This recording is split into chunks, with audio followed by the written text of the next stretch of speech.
আসসালামু আলাইকুম গাইস, শীতের সকালে মজাদার নাস্তার আয়োজন চলছে। এখানে নানা পদের ভর্তা বানানো হবে এবং এই ভর্তা দিয়ে সকালে আমরা নাস্তা খাবো।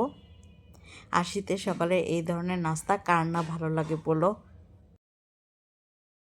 বোন আমাকে হাতে মাখার ভর্তার দায়িত্ব দিয়েছে। এখানে আমি আলু ভর্তা করে নিয়েছি, এখন ডাল ভর্তা করব। তারপর টাকি মাছের ভর্তা বানাবো। আম্মু আমাকে মাছ বেছে দিয়েছে, যেহেতু আমরা সবাই এখানে। আমার বোন আমার হাজবেন্ডকেও সকালে এখানে এসে নাস্তা করতে বলেছে। আমার হাজবেন্ডও একটু পরে এসে নাস্তা করবে। আর এই মজাদার লোভনীয় নাস্তার অফার করলে কার না ভালো লাগে। এই যে এখন আমি ডাল ভর্তা বানিয়ে নিব। আর পাটায় পিষানো ভর্তাগুলো আগেই বানানো হয়ে গিয়েছে।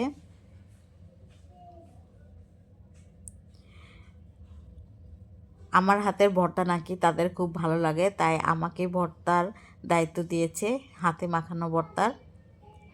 তারপর এখানে সবুজ ধনেপাতা কুচি, এগুলো আমি ভর্তায় দিয়ে মেখে নিব একটি একটি করে। যাই হোক, ভর্তা বানাতে আমার ভালোই লাগতেছে। এই তো অলরেডি আমার ভর্তা বানানো শেষ। এখানে হলো পেঁয়াজ মরিচের ভর্তা, টাকি মাছের ভর্তা, ডালের ভর্তা, আলু ভর্তা। এই দেখুন টাকি মাছের ভর্তা, এটা ডালের ভর্তা। এই যে শুটকির ভর্তা লাল করে পাটায় পিষে বানানো হয়েছে। এখানে সবুজ ধনেপাতা ভর্তা আর আলু ভর্তা।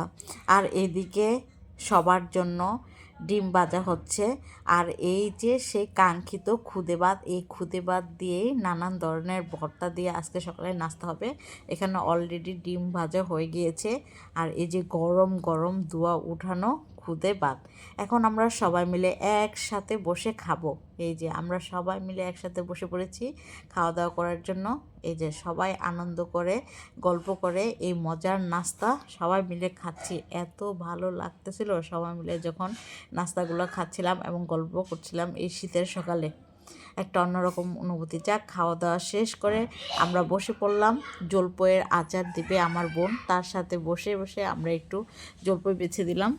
এই দেখুন সে সব কিছু কেটে প্রসেসিং করে নিয়েছে, এখন এগুলো সে আচার দিবে। তারপর এই যে দেখুন কি আচার দিল, এটাও আমি আপনাদেরকে দেখিয়ে দিলাম। এই যে, এবং এই আচারটা খুবই মজা হয়েছে। আর আমার এই ব্লগটি ভালো লাগলে অবশ্যই পাশে থাকবেন। ধন্যবাদ সকলকে।